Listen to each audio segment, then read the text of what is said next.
So today we're starting our series on fasting.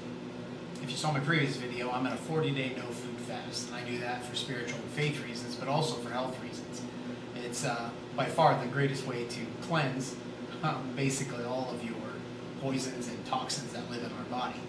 But I don't want to necessarily talk about that so much as I want to talk about more practical fasting that is essential for the same reason and can have the same benefits, only on a more practical scale. Fasting isn't meant for everybody. I have fasted for a very long time, several decades, and have done basically every single type that I can imagine.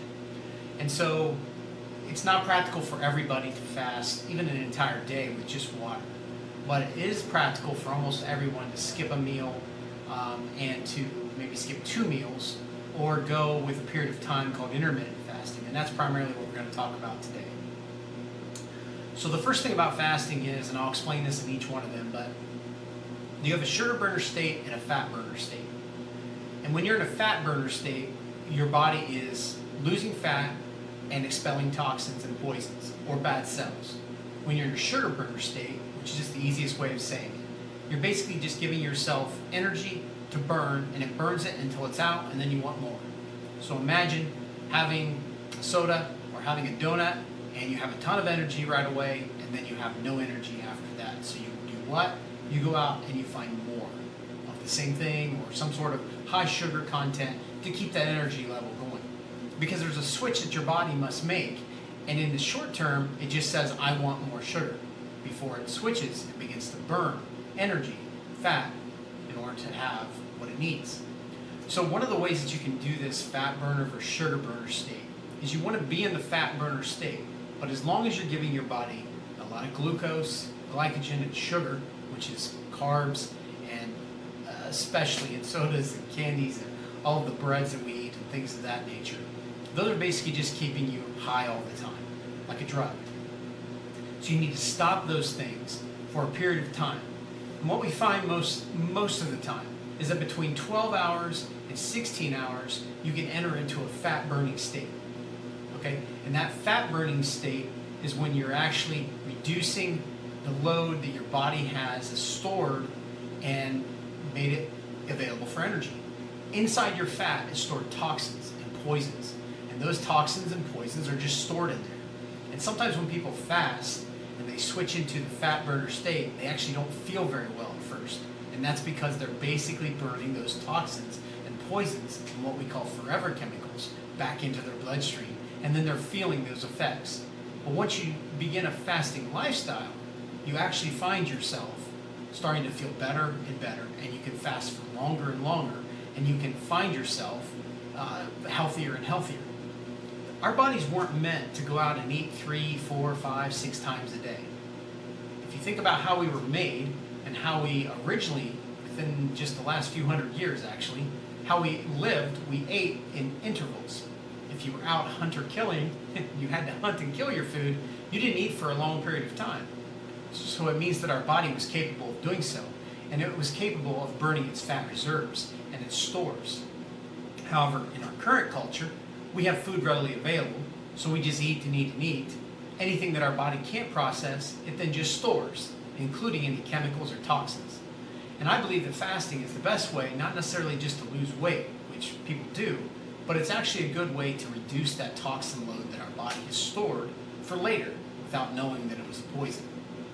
So when you do a 16-8 fast, for example, a 16-hour fast, which is you go to bed at say 7 o'clock and you don't eat again until 7 hours, or 12 hours would be 7 a.m., and then another 4 hours would be 11 a.m. And so you don't eat anything, but you also don't pull yourself out of that fat burning state. Okay, so you just take and not have your coffee with a bunch of creamer and sugar in it. Some people can handle black coffee, and it doesn't take them out of the fat burner state. Some people can even eat certain proteins and things, but most every type of food, and especially any kind of flavored drinks or any kind of additives that you add to water, take you out of that and immediately put you into the sugar burner state. So if you stay in the fat burner state, which is 12 hours to 16 hours, then your body begins to think, I'm in a state that I need to full energy out of my body where it is, And then at the 16-hour mark, you have an 8-hour window to eat. Now, some people think you can just eat whatever you want, and some people do have success with that. Most likely it's a younger generation. But if you do that and you are also watching what you eat during that 8 hours, you can eat quite a bit. And the reason is there's a hangover in the 16 hours. Once you're in the fat burner state, your body somewhat stays in the fat burner state. It's also a really important idea to eat protein first, then eat your carbs second, because your body begins to burn those proteins, which is harder for the body, which makes it easier to burn the fats and the sugars later. So you have a 16-hour window in which you're not eating. And then you have an 8-hour window in which you're eating. And hopefully you're eating healthy with a lower carb, higher protein, higher fat, natural fat diet. And you're not causing yourself to constantly look for the next sugar. So that's an intermittent fast and a little bit of a history about what fasting is. But one of the examples of intermittent fasting is 16-8. Now we're going to talk a lot more about fasting as we go forward, because you can actually adapt your body to a 16-8 fast. In other words, if you do it 5 days in a row, your body doesn't get as much effect out of it. It gets easier and easier to do.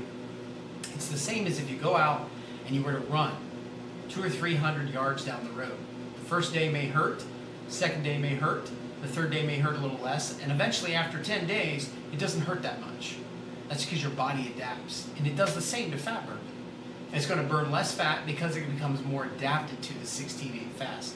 So what I recommend is alternating your fast. Do a 16-8 for 3 days a week, then switch to a 12-12, which is 12 hours of not eating and 12 hours of eating.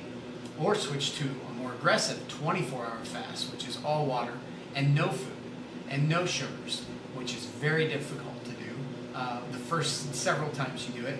But every week, maybe alternate between a different style. There's also an 18-6 fast, which is 18 hours of fasting, 6 hours of eating. And so as we talk about fasting, you're going to hear more of this, some of the same things over and over, but it's really important to understand that intermittent fasting cleanses the body of many of the toxins, bad cells, and bad chemicals that you need, because you're burning the fat it's stored in, and then your body's expelling those forever chemicals. As long as we continue to store them, they're poisoning us over time. So, fasting 101, I guess you could call it. Otherwise, it's one of the things we're very important, we highly believe in here at Magnolia Health, and look forward to seeing you. If you want to schedule a health assessment or health consult, feel free to look at our other content and check us out at magnoliahealth.store. Thank you.